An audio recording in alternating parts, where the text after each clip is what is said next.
कल शाम लगभग 4 बजे डीएमसी मोड़ पर दुर्गापुर 3 और आसपास के क्षेत्रों के पशु प्रेमियों ने शांतिपूर्ण तरीके से विरोध प्रदर्शन किया है। मिली जानकारी के अनुसार यह विरोध सुप्रीम कोर्ट के उस आदेश के खिलाफ था जिसमें दिल्ली एनसीआर क्षेत्र के लगभग 3 लाख आवारा कुत्तों को शेल्टर होम में स्थानांतरित करने की बात कही गई है। विरोध प्रदर्शन में बड़ी संख्या में पशु प्रेमी उपस्थित रहे। उनका कहना था कि इतने अधिक कुत्तों को एक साथ रख पाना ना तो संभव है और ना ही मानवीय। ऐसे हालात में उनके भोजन, इलाज और देखरेख का सही प्रबंध नहीं हो सकेगा, जिससे उनकी जिंदगी पर गंभीर खतरा मंडरा सकता है। साथ ही पशु प्रेमियों ने इस आदेश को अमानवीय बताते हुए सुप्रीम कोर्ट से पुनर्विचार करने की अपील करते हुए अपनी बातों को रखा।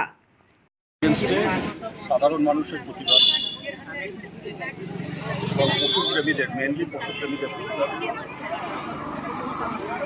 এই প্রতিবাদে আমার তো ব্যক্তিগতভাবে মনে হয় অনেক মেটেরিয়াল আছে, তার কারণ relocation of street dogs under any circumstances is absolutely illegal.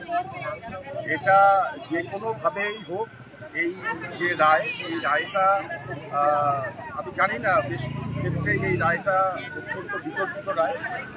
তবে সুখের কথা যে আমাদের পশ্চিমবঙ্গে ইমিডিয়েট অন্তত সেই ধরনের, আমার যেটা ধারণা বা আমার যেটা অভিজ্ঞতা, সেই ধরনের কোনো ভয় বা ভীতির কোনো কারণ নেই।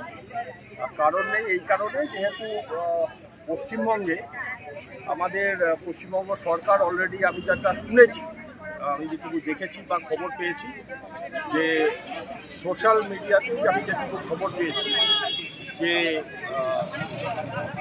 মিড ডে মিল, স্কুলের মিড ডে মিলের সাথে স্ট্রে ডগস ফিডিংয়েরও একটা ব্যবস্থা করা হয়েছে।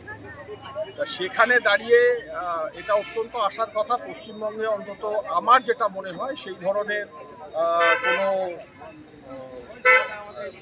ভয় বা ভীতি বা সেই ধরনের কোনো আশঙ্কার ইমিডিয়েট কোনো চান্স নেই। এটা একটা কারণে আপনারা সবাই জানেন, রীতিমতো সবাই অবগত হয়েছে একটা ব্যাপারে, যে দিল্লি সরকার এবং সুপ্রিম কোর্টে যে রায় বেরিয়েছে সেটা অবলা প্রাণীদের ওপর যে অত্যাচার, এটা বেসিক্যালি অত্যাচারই আমরা বলবো। কারণ সরকারের মতে ডগ পাউন্ডে দেওয়া হবে, তাদের অ্যান্টি রেবিস করা হবে, তাদের স্টেরিলাইজেশন করা হবে, সেটা কখনোই পসিবল নয়। 3 লাখ কুকুরকে স্টেরিলাইজেশন করা পসিবল নয় ডগ পাউন্ডে রেখে।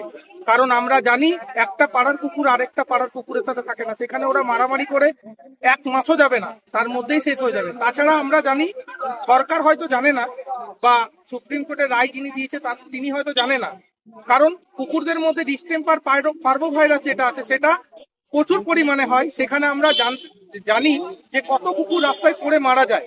তো সেখানের মতো জায়গায় ভাইরাস অ্যাটাক হলে ওরা কি করে বাঁচবে? কখনোই বাঁচতে পারবে না। এটা বেসিক্যালি মাস কিলিং এর একটা চক্রান্ত। আমরা এই চক্রান্তকে সফল হতে দেবো না। আমরা এই রায় মানছি না, আমরা মানবো না। এই আমাদের আন্দোলন চলতে থাকবে। দরকার হলে আমরা দিল্লির রাজপথে গিয়ে আন্দোলন করব, দরকার হলে আমরা অনশনে যাব।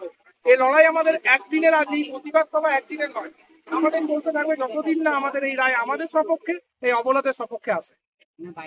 তারাশঙ্কর নাগ।